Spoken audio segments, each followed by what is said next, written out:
Это история социально-экономическая или межнациональная? Нет, это история политическая. К большому сожалению, новая Россия идет по тому же абсолютно самому пути, как шел Советский Союз перед своим распадом. Касается осетино-ингушского конфликта, это был, конечно, политически манипулированный конфликт. Он возник в ситуации распада, когда страна разрушалась. Уже 23 года Я напомню, прошло. что там было 3 этапа.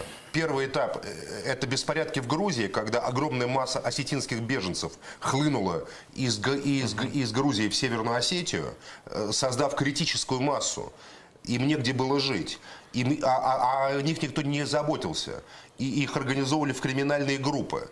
По той причине, что просто государство исчезло. Границы справа непонятно, границы слева непонятно. Я объясняю, в чем была причина.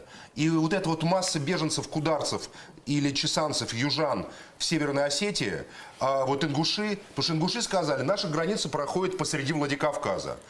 Начались боестолкновения, в ходе которых ингуши потерпели поражение. Но в начале конфликта, могу сказать, что инициативны были обе стороны.